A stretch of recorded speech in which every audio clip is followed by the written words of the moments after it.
नमस्कार. आकाशवाणी छत्रपती संभाजीनगर केंद्राच्या बातमीपत्रात मी राजश्री पोहेकर आपलं स्वागत करते. ठळक बातम्या. पाकिस्तानकडून भारतातल्या अनेक शहरांवर झालेले हल्ले सुरक्षा यंत्रणेकडून निष्क्रिय. पाकिस्तानात लाहोरसह काही ठिकाणची हवाई संरक्षण रडार प्रणाली भारतीय हल्ल्यात नष्ट.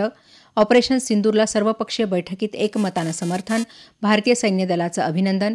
सफाई कर्मचाऱ्यांना सामाजिक आणि आर्थिकदृष्ट्या सक्षम करण्यासाठी केंद्र सरकार वचनबद्ध.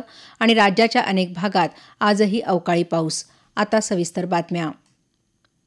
पाकिस्तानने ड्रोन आणि क्षेपणास्त्रांचा वापर करून भारतातल्या अनेक शहरांवर केलेले हल्ले सुरक्षा यंत्रणेनं निष्क्रिय केले आहेत.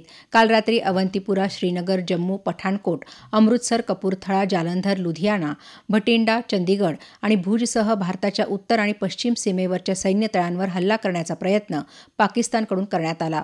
मात्र इंटिग्रेटेड काउंटर UAS ग्रीड आणि हवाई संरक्षण प्रणालीद्वारे हे हल्ले निष्क्रिय केले गेले.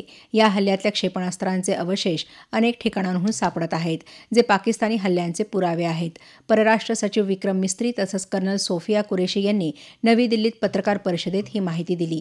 कर्नल कुरेशी म्हणाल्या, 7 से 8 मई को पाकिस्तान ने उत्तरी और पश्चिमी भारत में स्थित कई सैन्य ठिकानों जैसे कि अवंतीपुरा, श्रीनगर, जम्मू, पठानकोट, अमृतसर, कपूरथला, जालंधर, लुधियाना, आदमपुर, भटिंडा, चंडीगढ़, नाल, फलौदी, उत्तरलाई और भुज पर ड्रोन और मिसाइलों से हमला करने का प्रयास किया. इन हमलों को इंटीग्रेटेड काउंटर UAS ग्रिड और वायु रक्षा प्रणालियों द्वारा निष्क्रिय कर दिया गया. इन हमलों का मलबा कई स्थानों से बरामद हुआ, जो कि पाकिस्तानी हमलों का प्रमाण है. दरम्यान भारतीय सशस्त्र दलांनी पाकिस्तानमधील लाहोरसह काही ठिकाणची हवाई संरक्षण रडार आणि प्रणाली नष्ट केली. जम्मू आणि काश्मीरमधील नियंत्रण रेषेवर पाकिस्तानने मोर्टार आणि तोफगोळ्यांचा मारा केला. भारताने या हल्ल्याला चोख प्रत्युत्तर दिल्याचं संरक्षण मंत्रालयातर्फे सांगण्यात आलं आहे. दरम्यान पंजाबमध्ये फिरोजपूर इथं घुसखोरी करणारा एक पाकिस्तानी नागरिक ठार झाल्याचं सीमा सुरक्षा दलानं सांगितलं. अंधाराचा फायदा घेत हा इसम आज पहाटे सीमा ओलांडण्याचा प्रयत्न करत होता. दरम्यान अटारी, हुसेनीवाला आणि सदकी इथल्या सीमा बंद ठेवण्यात आल्या आहेत. ऑपरेशन सिंदूरच्या माध्यमातून पाकिस्तानमधले दहशतवादी तळ उद्ध्वस्त केल्याबद्दल सर्व पक्षांनी भारतीय सैन्याचं अभिनंदन करून या कारवाईचं एकमतानं समर्थन केलं आहे. आज नवी दिल्लीत संसद भवनात सर्वपक्षीय नेत्यांची बैठक झाली. या बैठकीला गृहमंत्री अमित शाह, परराष्ट्र व्यवहार मंत्री डॉ. S. जयशंकर, राज्यसभेतले विरोधी पक्षनेते आणि काँग्रेस अध्यक्ष मल्लिकार्जुन खरगे, लोकसभेतले विरोधी पक्षनेते राहुल गांधी, शिवसेना नेते श्रीकांत शिंदे, राष्ट्रवादी काँग्रेस शरदचंद्र पवार पक्षाच्या सुप्रिया सुळे यांच्यासह समाजवादी पक्ष, तृणमूल काँग्रेस, द्रविड मुनेत्र कळघम, जनता दल युनायटेड आदी पक्षांचे नेते बैठकीला उपस्थित होते. या बैठकीनंतर संसदीय कार्यमंत्री किरेन रिजिजू यांनी माध्यमांशी बोलताना अधिक माहिती दिली. ऐसे वक्त में जब देश एक बहुत बड़ी चुनौती को हाथ में लेकर के काम कर रहे हैं, तो इसमें राजनीति का कोई जगह नहीं है. ये हमारे पूरे पॉलिटिकल पार्टीज ने दर्शाया है और सब लीडर्स ने एक मत से हमारे सेनाओं ने जो कार्रवाई की है ऑपरेशन सिंदूर को लेकर के पूरे बधाई भी दिया और गौरव का एहसास सबको हुआ है. दहशतवाद विरोधातल्या लढाईत सर्व राजकीय पक्ष सरकारसोबत असल्याची ग्वाही उपस्थित नेत्यांनी बैठकीत दिली. या परिस्थितीत आपण सर्वजण सरकारसोबत असल्याची भावना काँग्रेस अध्यक्ष मल्लिकार्जुन खरगे यांनी व्यक्त केली. ते म्हणाले, हम सभी जितने भी पार्टी के लोग थे, सभी ने ये बताया इस संकट के घड़ी में हम सब आपके साथ हैं और आप जो काम कर रहे हैं करते रहिए और देश के हित में हम आपके साथ रहेंगे. पहलगाम दहशतवादी हल्ल्याशी संबंधित कोणतीही अधिक माहिती, छायाचित्र किंवा चित्रफिती असल्यास त्या त्वरित सादर करण्याचं आवाहन NIA राष्ट्रीय तपास संस्थेनं नागरिकांना केलं आहे. नागरिकांकडे अशी माहिती असल्यास 96 54 95 88 16 या मोबाईल क्रमांकावर किंवा 011 24 36 88 00 या लँडलाईन क्रमांकावर NIAशी संपर्क साधावा असं आवाहन करण्यात आलं आहे. शेतकऱ्यांमध्ये आधुनिक तंत्रज्ञान आणि नवीन बियाणे प्रकारांबद्दल जागरूकता पसरवण्यासाठी 29 मे ते 12 जून दरम्यान विकसित कृषी संकल्प अभियान ही देशव्यापी मोहीम राबवली जाणार आहे. केंद्रीय कृषी मंत्री शिवराज सिंह चौहान यांनी आज नवी दिल्लीत ही माहिती दिली. या मोहिमेअंतर्गत देशभरातील 700 जिल्ह्यांमधील सुमारे 1.5 कोटी शेतकऱ्यांपर्यंत पोहोचण्याचं उद्दिष्ट असल्याचं त्यांनी सांगितलं. महाराष्ट्र कमी वित्तीय तूट असलेले रूढीवादी वित्तीय धोरण अवलंबत असून आणि राज्याचे कर्ज हे केंद्राने निश्चित केलेल्या मर्यादेत असल्याचं 16व्या वित्त आयोगाचे अध्यक्ष अरविंद पनघडिया यांनी म्हटलं आहे. मुख्यमंत्री देवेंद्र फडणवीस, उपमुख्यमंत्री एकनाथ शिंदे आणि अजित पवार यांची पनघडिया यांनी आज मुंबईत भेट घेतली, त्यावेळी ते बोलत होते. राज्याच्या आर्थिक गरजांचे मूल्यांकन करण्यासाठी आणि निधी वाटपाबाबत प्रमुख भागधारकांशी सल्लामसलत करण्यासाठी वित्त आयोग 2 दिवसांच्या महाराष्ट्र दौऱ्यावर आहे. 2026 पासून सुरू होणाऱ्या 5 वर्षांच्या कालावधीसाठी केंद्र आणि राज्यांमधील कर, महसूल आणि अनुदान वितरणाबाबतच्या शिफारशींना अंतिम स्वरूप देण्याआधी देशभरात होणाऱ्या सल्लामसलतींचा हा दौरा आहे. अंगणवाडी सेविका आणि मदतनीसांसाठी डॉक्टर आनंदीबाई जोशी आरोग्य शिबिर घेतले जाते. या वर्षापासून त्यांच्या कुटुंबाची मोफत आरोग्य तपासणी करण्यात येईल, अशी माहिती महिला आणि बालविकास मंत्री अदिती तटकरे यांनी दिली.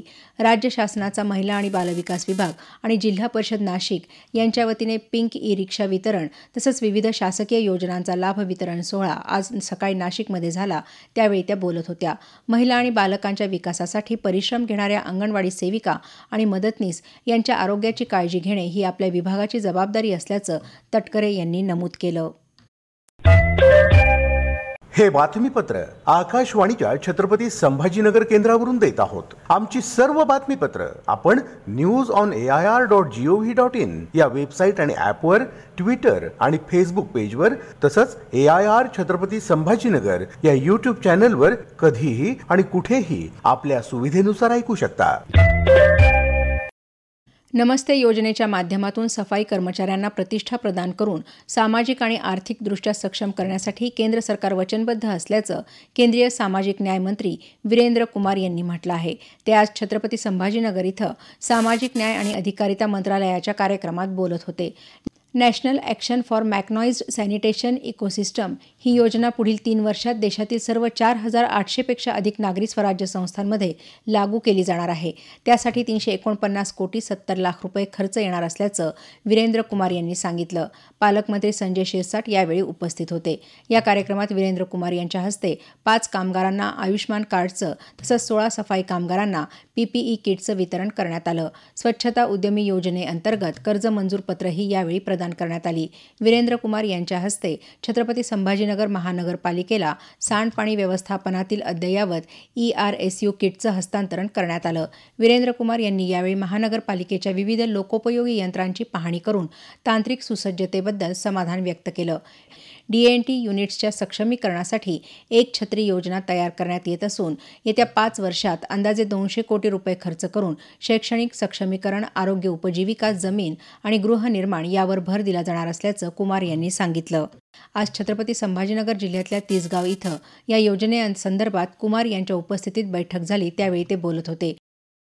मुंबईसह राज्याच्या विविध भागात गेल्या 2 दिवसांपासून तुरळक ठिकाणी पाऊस पडला असून आजही काही भागात पर्जन्यवृष्टी सुरू आहे. रायगड जिल्ह्यात आज सकाळपासून पुन्हा जोरदार पाऊस सुरू झाला असून या अवकाळी पावसाने आंबा पिकाचं नुकसान झाल्यानं शेतकरी चिंतेत आहे. रत्नागिरी शहर परिसरासह तालुक्यात अनेक ठिकाणी जोरदार पावसाने हजेरी लावली. या पावसामुळे अनेक ठिकाणी पाणी साचलं. या पावसाचा मोठा फटका आंबा पिकाला बसला आहे. अकोला जिल्ह्यातल्या अनेक ठिकाणी आज सकाळी पुन्हा पाऊस पडला. अकोला शहरासह अकोट तालुक्यात वादळी वाऱ्यासह पाऊस पडला. अकोल्यातील पणज परिसरात केळी पिकाला या वादळी वाऱ्याचा फटका बसला आहे. नाशिक जिल्ह्यात झालेल्या अवकाळी पावसामुळे 343 गावांमधल्या 8,341 शेतकऱ्यांचं नुकसान झाल्याचा प्राथमिक अंदाज प्रशासनानं व्यक्त केला आहे. पावसामुळे 299 घरांची पडझड झाली. याबरोबरच भाजीपाला, डाळिंब, कांदा, टोमॅटो पिकांचंही नुकसान झालं असून कुक्कुटपालन केंद्राचंही नुकसान झालं. बीड जिल्ह्याच्या अंबाजोगाई तालुक्यातील घाटनांदूरजवळील पिंपरी इथं 50 जणांना मंदिरातील महाप्रसादातून विषबाधा झाली. नवसाला पावणाऱ्या हनुमान मंदिरात काल सायंकाळी 800 जणांनी नगर भोजन महाप्रसाद घेतला. रात्री उशिरा 50 जणांना जुलाबाचा त्रास सुरू झाला. त्यापैकी 35 जणांना अंबाजोगाई इथं स्वामी रामानंद तीर्थ रुग्णालयात तर 15 जणांना खासगी रुग्णालयात दाखल करण्यात आलं असून सर्वांची प्रकृती आता धोक्याबाहेर असल्याचं आमच्या वार्ताहरानं कळवलं आहे. छत्रपती संभाजीनगर इथल्या महावितरणच्या रोशन गेट उपकेंद्रात 10 MVचा ट्रान्सफॉर्मर कार्यान्वित करण्यात आला आहे. यामुळे 6,000 ग्राहकांना अखंडित आणि दर्जेदार वीज पुरवठा मिळणार असल्याचं महावितरणतर्फे सांगण्यात आलं आहे. IPL क्रिकेट स्पर्धेत आज पंजाब किंग्ज आणि दिल्ली कॅपिटल्स यांच्यात धरमशाला इथं सामना होणार आहे. हा सामना संध्याकाळी 7:30 वाजता सुरू होणार आहे. हवामान. राज्यात आज सर्वाधिक 40 अंश सेल्सिअस तापमान ब्रह्मपुरी इथं नोंदवलं गेलं. मराठवाड्यात छत्रपती संभाजीनगर इथं 34.2, परभणी 37 तर बीड इथं 37.4 अंश सेल्सिअस तापमानाची नोंद झाली. शेवटी पुन्हा काही ठळक बातम्या. पाकिस्तानकडून भारतातल्या अनेक शहरांवर झालेले हल्ले सुरक्षा यंत्रणेकडून निष्क्रिय. पाकिस्तानात लाहोरसह काही ठिकाणची हवाई संरक्षण रडार प्रणाली भारतीय हल्ल्यात नष्ट. ऑपरेशन सिंदूरला सर्वपक्षीय बैठकीत एकमतानं समर्थन. भारतीय सैन्य दलाचं अभिनंदन. सफाई कर्मचाऱ्यांना सामाजिक आणि आर्थिकदृष्ट्या सक्षम करण्यासाठी केंद्र सरकार वचनबद्ध. आणि राज्याच्या अनेक भागात आजही अवकाळी पाऊस. याबरोबरच हे बातमीपत्र संपलं. आमचं यानंतरचं बातमीपत्र उद्या सकाळी 7:10 वाजून.